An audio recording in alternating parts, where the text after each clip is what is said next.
It is not the governor's right to set me right, or the president's, is what Shamsher Singh's soul and spirit is. That's the meaning of elected democracy, Yes. or in a parliamentary system. It may not be in a presidential system the same way. Then, Malas, 54.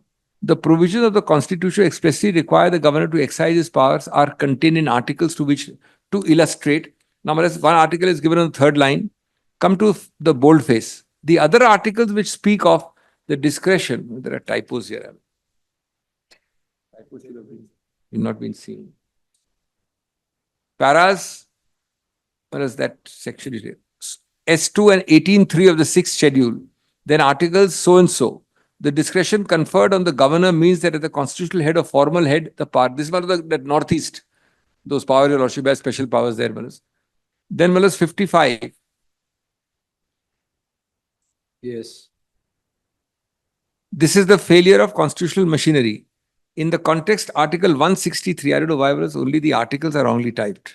Everything else is correctly typed. The number is 163. Article 163. Somebody is Malas, going with the uppercase and the lowercase is this That's problem. not correctly typed. That's all. It's 163 actually. Yes.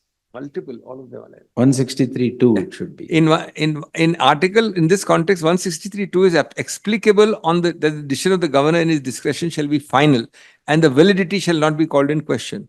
Next, 2 lines later. In all other matters where the governor acts in his discretion, he will act in harmony with his council of ministers. The constitution does not aim at providing a parallel administration in the state by allowing the governor to go against the advice of the council of ministers. In such matters where the governor is to exercise his discretion, I am reading para 56, he must discharge his duties to the best of his judgment. The governor is required to pursue such courses which are not detrimental to the state.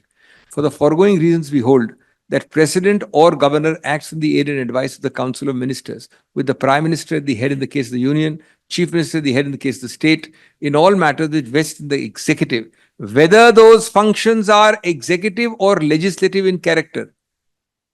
Neither the president nor governor is to exercise executive functions personally. I try and summarize some things in page 12. Next page. In relation, I put them point formulas. In relation to functions that are vested in the executive, the governor shall act at the aid and advice of the council with the chief minister at his head. The governor shall not exercise executive functions personally. 48 and 57 paras. Where the constitution provides that the governor shall act in his discretion, here the articles are correctly put, Malas. Even in these matters, the governor shall act in harmony with his council of ministers. These are, Malas, nuances which we tend to forget. It is not, Malas, very interesting nuance. This Shamsher Singh, 74, Malas, is saying that even where he has a separate power, he must act in harmony with me in that. Look at the whole delicate balance. You can't say automatically I receive the cabinet decision because the chief minister is involved, I'll defer. Thus, there is a constitutional restriction on the discretion which is not to be exercised as a personal function or as a function conferred on him, eo nomine. In very limited scenarios, such as under 356 is a classic case, and 200, the governor may act in his own discretion even against the advice of his council. In such cases, the governor is to exercise his duty to the best of his judgment. That's para 55 and 56. Now, the most important, Justice Krishna. Now, why it is misrepresented? Justice Krishna is right. Not a word in the majority. He's concurring. Not a word in the majority dilutes or overrules or goes against him. Then why should Lordship not read Krishna? Justice Krishna just brush aside, he's a concurrence. But concurrence is not a dissent, Malas. Please don't read the concurrence as a dissent. You can point out that this concurrence is violated by this part of the majority. That I can understand. Not a word. Ignore it because of the concurrence. And Justice Krishna spoke for himself, Justice Bhagwati. If the inner voice of the founding fathers may be any guide, para 113, it is proved beyond reasonable doubt that the president and for sure the governor enjoys nothing more and nothing less than the status of a constitutional head in a cabinet type government, a few exceptions and marginal reservations apart. Mark this word, a few exceptions and marginal reservations apart. Yes. Actually, the governor has more powers than the president. Yes. People tend to forget that. President is even more limited. Governor has little extra powers. For example, president has no 356 powers. Yes. Our Pakistan president has a 356, which he has liberally excised 2 or 3 times. He dismisses the national government with us. We decided against having that in the precedent. We had it only for the governor. Nobody can dismiss the central government here with us. Of course, there is some qualitative difference between the position of the president and governor. The former, under 74, has no discretionary powers. The latter too has none, save in tiny strips. Look at the approach. Tiny strips covered by, please forgive me for the typos, but it's 163, somehow coming at 1C3. And all the others are given. These discretionary powers exist only where expressly spelled out, and even these are not left to the sweet will of the governor, but are remote controlled by the union ministry. This is very important. Well, the governor, when he acts independently, so-called, is independent of the state government. But the union government is answerable to parliament with a whole set of provisions. Lordship knows the 356 proclamation expires if parliament doesn't approve it within a certain time period. Again, a minimal area centering around reports to be dispatched may not, that's for 356, not 35C, may not in the nature be amenable to ministerial advice. Now come to page 14.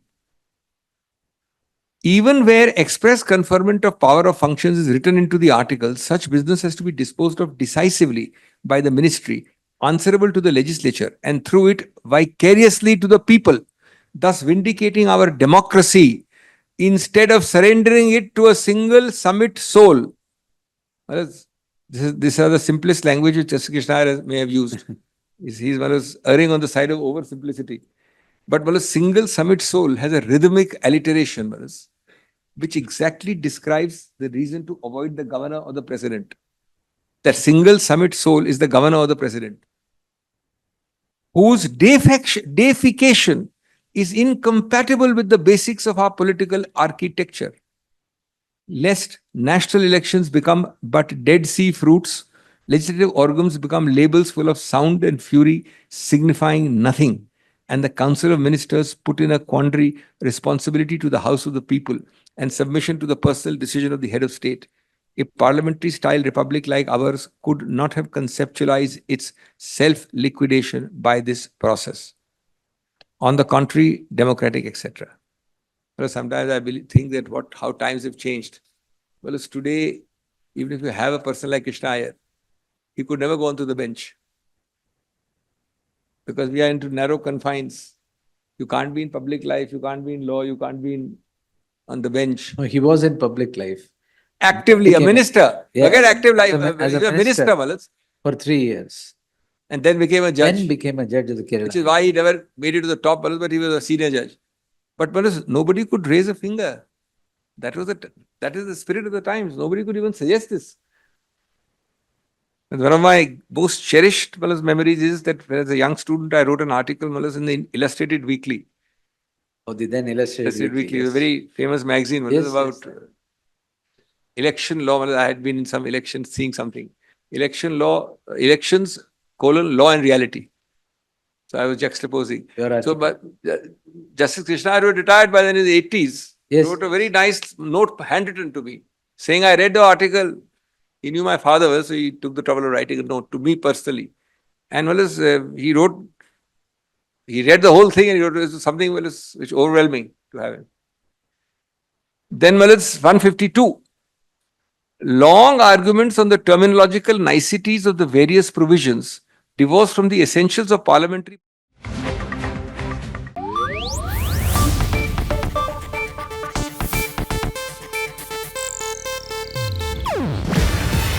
ಇದು Asianet news network ಪ್ರಸ್ತುತಿ. ನೀವು ನೋಡ್ತಿದ್ದೀರಾ Asianet ಸುವರ್ಣ news.